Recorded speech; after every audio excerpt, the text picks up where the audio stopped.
Welcome to the Real Estate Syndication Show. Whether you are a seasoned investor or building a new real estate business, this is the show for you. Whitney Sewell talks to top experts in the business. Our goal is to help you master real estate syndication. And now your host, Whitney Sewell. This is your daily real estate syndication show. I'm your host, Whitney Sewell. Today, our guest is George Roberts. George is a principal at Horizon Multifamily, which is focused on value-add opportunities in Central Florida. He's a founder of Walnut Grove Homes, an upscale residential construction company based in Troy, Michigan, which reached seven-figure status in 2021. He hosts The Foundry, where leaders are forged daily, a podcast devoted to entrepreneurs focused on syndication, as well as both active and passive multifamily real estate investment. Today, George talks about, obviously why real estate and just what's contributed most to his success. But it's interesting background he has as a bioscientist, and then moved into computer science and then construction. But he loved business. And so that's led him down some different paths, which are very interesting. And it just an interesting background. Often people say about my path, it just makes no sense, really. It doesn't seem to anyway. But he has a similar background. It's like, what? How did that lead to this? Where you're at now. But man, he is successful now, and just talking about their team and how they're doing deals, in Florida, and he's in Michigan, but he is after it in a big way, and shares some just great details with you, the listener, and myself, of how he has done it and what he's up to right now.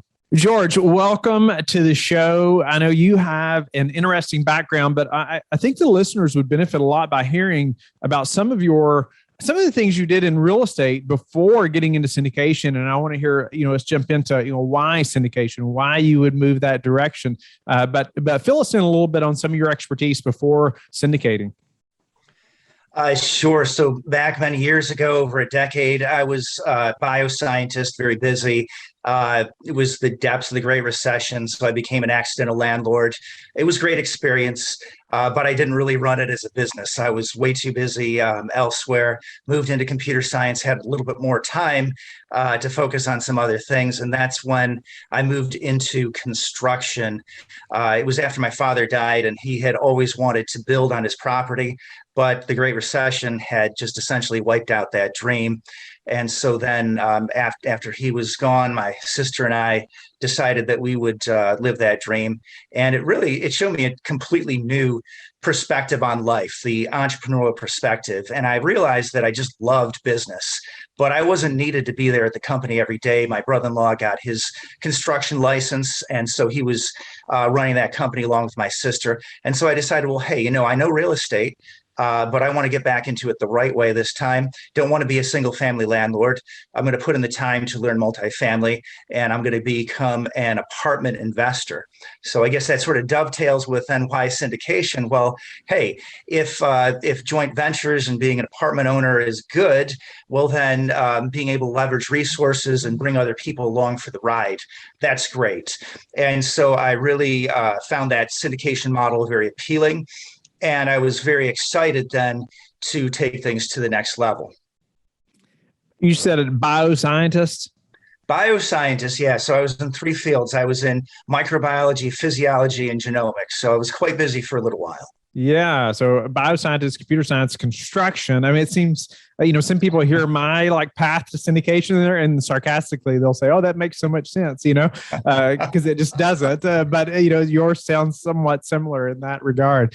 But moving into construction, even from computer science, bioscientist, but then on into real estate. I mean, people probably thought you were crazy. Did they not? Well, I've gone through some changes, but again, I think it's really the same route that most people describe. You realize you're selling your time for money. That's right. And especially when you're working in a laboratory, it's like 16 hours a day sometimes. I couldn't be any more on that end of the spectrum. And then going to computer science, I realized I'd have a little freedom at the end of the day. And that was all, part of being a family man and wanting to contribute in that respect.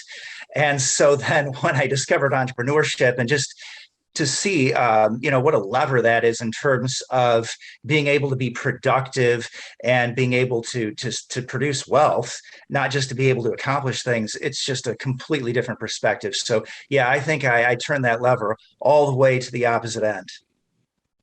No, that is awesome. And yeah, time for money. I mean, I was just reading another book. I mean, I've read so many books that talk about that, and we're all, as entrepreneurs, striving to get that time back, right?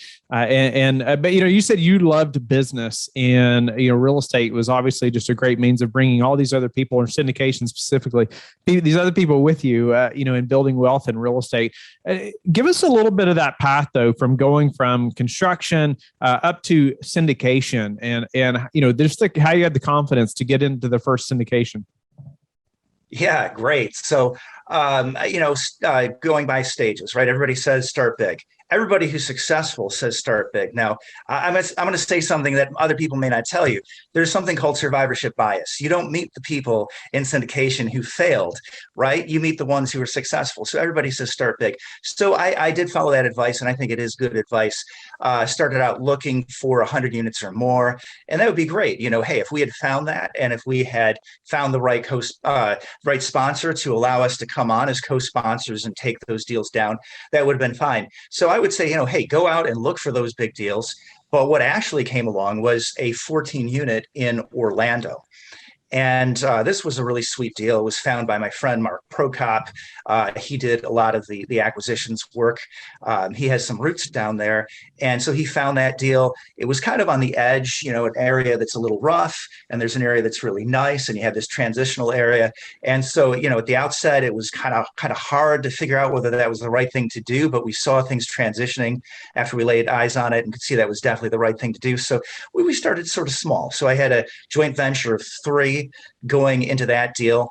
And, let me tell you what a difference it makes, that first deal. You know this, but I don't know if all of your listeners know this. That first deal, no matter how big it is, 5 units or more puts you in that commercial multifamily space. And, obviously we're taken completely differently by the brokers after that. It was no longer a fight to see, hey, are they going to take us seriously? Now they're even taking us very seriously. If you look out to Tampa, which is, not everybody, if you're not in Central Florida, you may not know just what a competitive market that is. You got your money going hard on day one, and I'm thinking, what is this, Texas? And so, it really gave us a lot of credibility. So from that, then it was a lot easier then to branch out. And so then more recently, one of our other partners at Horizon Multifamily, Tom Kirkpatrick, found us another great deal. This one is close to his neck of the woods in Jefferson City. And so we're looking forward to closing on that, hopefully maybe around the time this one actually comes out. So, again, you got to take action. I would say, try to start big. And if you find that big deal, go bring on a sponsor. And if you don't, whatever you do, if the numbers work, take it. And that small step is a bigger step than you realize. I think the last thing you just said is so crucial. Like that you think it's a small step, but it's bigger than you realize. No doubt, closing the first deal just changes so many things about not only your relationships with brokers, but just your confidence level as well. Wouldn't you say, George? Absolutely. It's a total game changer. And even after running that, hey, so we don't have other outside investors in the deal, right? We don't have that complicating factor. Maybe that's a good thing, right? Because it allowed us just to focus on this, to make whatever mistakes we had to make, and to step up. And again, I got to say, go look for the big deal, but whatever you get, take it when the numbers make sense. And that'll be a much bigger route to that bigger deal. Could you speak to your partners a little bit to closing, let's say, the 14 unit or the next deal? But I know you all were JVing. Can you just speak to maybe how you found them, but then how you knew those were good partnerships, and are you all syndicating together as well? Yeah, so it's actually a rather big group. So we got 5. It started out as a sort of a mastermind and sort of morphed into an actual company. So we got our construction leader, Mark Prokop. So he's also great with acquisitions. He's been in construction for almost 40 years, and he's also been a realtor. So he totally understands the business from one end to the other. And then I think he wanted me to focus on the partnerships and how we work together and how we know that this is good. Yeah. And so his brother, uh, Paul, or Pav, as we call him, he's been a hard money lender in many deals going back well over a decade. Total experience, the sort of thing that we need to build the team. Again, I mentioned Tom Kirkpatrick, so he is in East Tennessee, and that's just wonderful to have our eyes on different markets. So we got Mark, who's now the boots on the ground in Orlando. We've got East Tennessee. Tennessee, just wonderful. People moving to Tennessee like crazy. Totally jumped to the top of the heap this year in terms of people moving in. And then we have one other partner, Steve Tappy. He's in Denver, Colorado, and he manages over $30 million of commercial real estate. So we have just an extraordinary breadth of experience. I guess I would say now, how do we know it's a good partnership? Well, first of all, obviously the quality of the relationships. That's something people often look over. But my favorite quote in business is J.P. Morgan, who said that a man whom he didn't trust couldn't get $1 from him based on all the bonds in Christendom. And so that interpersonal is very important. But more importantly, you have to complement each other. And you'll see we all come from different backgrounds. So a couple of us in construction, we've been in hard money lending and single family and fix and flips, and also commercial real estate. So all over the map. I think it's worthy to highlight as well that you all met in a mastermind. Like, you were putting yourself out there. You joined a group of guys or gals that were out there doing stuff, and then you started those relationships. At least getting yourself out there to educate yourself, but also finding these other guys that were very experienced and created a partnership. But you had to start somewhere, right? And it sounds like did it start in that mastermind? Yeah, so it did. So three of them then four of them actually had met. I want to say it was Michael Blanc's in Dallas. So they all went down there. Four of them met, and then I met the Prokop brothers at our local meetup, which then become our meetup. We now run that meetup, and it's really kind of exciting to see things come full circle. So that was my first multifamily meetup I'd gone to. Met my future partners after some time, and now we're using that to build our business in Southeast Michigan. Yeah, no, that's great. And I just want, like, listeners that, if they're not putting themselves out there, if they're not going out and meeting people, if they're not getting becoming a part of some kind of mastermind or something, it's like, how do you expect to be known that, hey, there's other people that are looking for skills that maybe you have, and finding other people that you could potentially have partnerships with, just like George did and has to reach that level of success and that first deal. Let's move into this first and second syndication that I think you have going on right now. Give us some high levels about maybe the first deal or the first syndication, and let's talk about some of that. Yeah, great. So our deal in Jefferson City, very exciting. It's 506C. One of the great things about that is I know that I can speak very freely about it. It is a big step. I might have kind of preferred a 506B. We have all kinds of investors on board that don't qualify as accredited. But again, it's great to be able to talk about it. And so we found something, I call it sort of mom and pop, really, really nice area. Some great people involved over there. Just love the maintenance fellow who takes care of everybody just like family. But again, you see some maybe deferred maintenance and a lot of things that might be improved. Like, for example, rent hasn't gone up in 3 years. We got carpet all over the place. A couple of units, carpet goes to the bathroom. And there have been some leaks. We got mansard roofs. You could say that this is a deal maybe a little edgy, right? And I think if you talk to a lot of the more experienced indicators, like, oh, we only take pitched roofs. Hey, that's great, and a couple of the buildings out there do have pitched roofs in the complex. The other half don't. But again, when you're starting, sometimes you have to take those deals with so-called hair on them, because if people, you gotta find the thin edge of the wedge. And so for us, this is fine. So, maybe, we'll have a couple mansards before we go out to where we really want to be and have less maintenance. So what makes it a great deal? Again, sort of mom and pop ownership, the opportunity to make some decent improvements. Again, those of you who know Tennessee, this is Jake and Gino territory. They may be based out towards Nashville, but, they do extend out towards East Tennessee. And, you can see that the business model works. And so it's been a bit de-risked. So again, great deal, mom and pop ownership, and a lot of opportunities to move forward.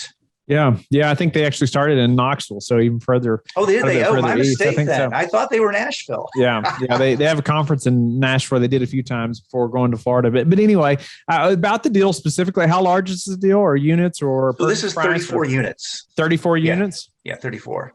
Awesome. And how are you all? So why 506C versus 506B? Well, so then some of the people in the deal, they'd already raised capital through 506B and felt like it was a good time to move up. So again, hey, it's a big step up. For me, it's something different, but again, it has its advantages. I love face-to-face networking, but again, it's wonderful to have that opportunity to just open it up. Literally anybody can invest in this deal. I mean, provided obviously accredited status. Right, right. No, that makes complete sense. I just always like to ask because there's always debate, whether we should do one or the other, and oftentimes people do start with 506B, then eventually do 506Cs only, and we doing a little of both ourselves. But so, how are you all raising the money for that project? Yeah, so we're going to go through the traditional channels. I'm not sure if I know exactly what you mean. I mean, obviously, we're going out through our LinkedIn. We're going out through our standing up at our meetups, passing out business cards. I'd like to start a virtual meetup too. So literally going through all the channels.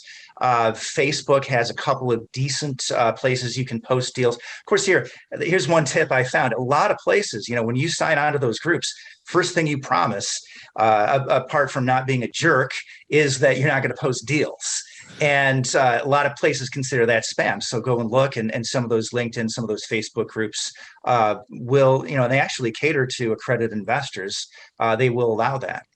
Yeah, no, that's interesting to know. I don't know if there's many that think about being able to post deals in places like that. And where would you say you all have had the most success in raising money for this deal? As far as one of those platforms or any other method you all have used. So for this deal, it's still earlier stage. So we just walked the units last weekend. Okay. And so we haven't formally raised the capital. We've talked to the lawyers, okay. And we know we're going 506C with this. But again, we haven't actually formally started that.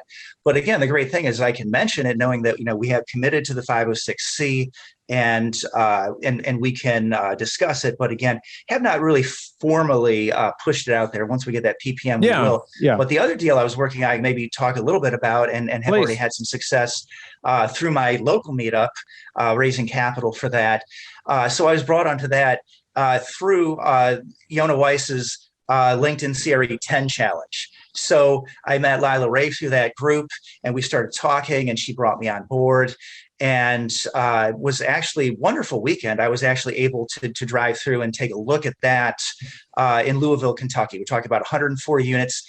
This is a completely different deal. Now we're talking about some new Class B construction, 2019. What makes this a great deal is, again, there is value add, while at the same time being new construction. So we've got, wash and dryer hookups, but they aren't being used because the tenants, they don't have washers and dryers.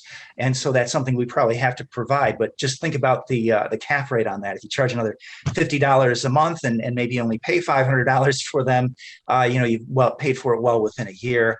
And the other thing is that there are some, some definite opportunities to bring in some new streams of income. There's, for example, no bundling. And that's another way that we can bring in some capital for that, or I'm sorry, bring in some new streams of income. And again, just clean the place up a little bit, making sure everything is tip top. And again, when I drove through, it was super nice and beautiful. But again, I think that there are a few things that we can do to take it to the next level with streams of income. Hit again how you connected to that deal. I know you said you did something on LinkedIn and then you made a connection and, just elaborate a little bit on that. Well, again, yeah, it was just, if you've done that CRE 10 challenge, you know that you get to know these people. You're posting literally every day. You like their posts, you comment on their posts and vice versa. And so the relationships, I think, get pretty deep. I'm going to interview for my podcast, Rebecca Moore Buller, who is a syndicator, very successful, who reached out to me and said, hey, I think I'd be perfect for your podcast. And I agree. So she's going to come on there very soon. So again, just finding some really deep relationships in that group. George, what what's something like a big learning experience or aha moment that you've had as you all have moved into syndication, after, JVing some deals? Wow. So aha moments. Just to realize what a different world it is to raise capital. Like, for example, just driving back from looking at those deals, I'm trying to load up these lists I bought. You can get those accredited investors. Neil Bao is really big about that. And, like everything is a roadblock, right? I mean, you try, this way and you find, hey, you can't post in certain groups. And then, you try and load up the list and you find out just how many of those names are junk. It's a big step. So I'd have to say for me, just realizing, all that goes along with that. And, we've been having investor calls for probably about a year. So it's, again, actually being out there, there's the dress rehearsal and then actually doing it. It's a totally new world. And what about, do you all have any predictions, or anything over the next 6 to 12 months that you're expecting where you all are preparing differently than maybe you would have 2 years ago, or just anything you see in the economy or anything that's happening in the real estate market? Well, I would say I've got two answers for you. The first is building. I mean, if you look at construction, a lot of people were wiped out. And I think we're a perfect example of that. My family, all those builders that got wiped out, a lot of them aren't coming back. Like, I go to barbecue restaurants from builder who said, I got wiped out in 2008. I'm not coming back to this industry. And so you have a lot of new builders, and it's taken a long time. We're finally back up to around 1.5, 1.6 million housing starts. So when you see that we have such a backlog like that, I'm going to tell you that I think it's going to be quite a while before we burn through a backlog of over 3 million housing units that need to be built. So I'm going to tell you that I see that it's still pedal to the metal. I think it's going to be a long time before things crash. But I promise you, I'd give you two answers. And the second answer is looking at inflation and seeing the sort of government spending. And it's not supported by taxation. I mean, this is just literally printing funny money. I don't know what's going to happen with that. And that's the wild card. So what I say is that when I look at the backlog of housing, I don't see how prices can go down. But when I see some of that financial chicanery, hey, huge wild card, don't know. Yeah. And are there any tips that you have for just preparing for the wild card thing that might happen, right? Or, any kind of downturn that's unexpected? Yeah, well, for me, it's multiple streams of income. So I still got the construction company. We've got a single family home that's out there at the front, which we can't get rid of because we don't want somebody to paint it pink and start drilling on the front lawn and putting out the pink flamingos. I've still got a W-2. And again, I diversify as much as you could imagine, right? I've got a couple of syndications in which I'm a limited partner. So I've got some geographical diversification. And incidentally, I'm going to be delivering a presentation at Angel Williams Summit about diversification. I mean, I'm telling you, that is the one thing to do. You want to diversify, have as many streams of income. I invest in the stock market too, and I think people should do that. I think people should study up on that because of the volatility, right? Everybody in real estate says, oh no, come into a syndication because you don't want to deal with stock market volatility. But if the stock market goes down by 50%, you don't have to be a genius to pick them. So when that happens again, and I'm sure it'll happen in my lifetime, hey, I will be putting some capital back towards that stock market. What's contributed most to your success? More than anything, tenacity. So just starting from earning a PhD, you see the people who make it through are the ones that are determined. And there are lessons in life that I learned in graduate school. My favorite quote, Winston Churchill, it's a simple one to remember: never, never, never, never give up. How many nevers is that? I think he's got 4 in there. I might be mistaken. No, that's awesome. I have to look it up. That is awesome. Love that quote. That's a good one. And what about any habits that you have that you're disciplined about? Exercise more than anything. I like to run for an hour in the evening. If I'm lucky, I'll do it on a sandy beach. That's great on the joints. And it's just like Rocky. Whatever you do, just take it 10x it. I don't have the stairs of Philadelphia, the famed stairs, but I do have a lot of beaches by my house. That's awesome. And then, how do you like to give back?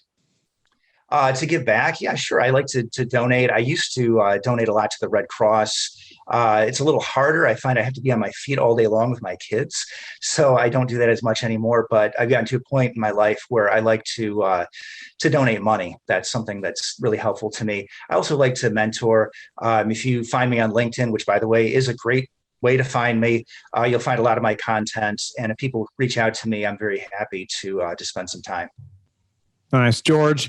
It's been a pleasure to get to know you and to have you on the show. And just, I mean, not many guests that I can think of came from, being a bioscientist to construction to a syndicator. So, congratulations just on your success and really elaborating today on that process and getting through that. Even to your congratulations also on getting the syndication, having these two projects, the work that I know personally it's taken to get to that point, and just persevering through that, never giving up, never giving up.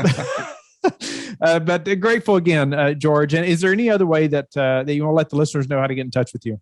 Sure. Or find our syndication portal through horizonmultifamily.com. That's another great way. Just let us know you're looking for information and we'll be happy to get in touch.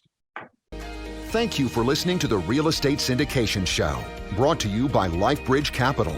LifeBridge Capital works with investors nationwide to invest in real estate, while also donating 50% of its profits to assist parents who are committing to adoption.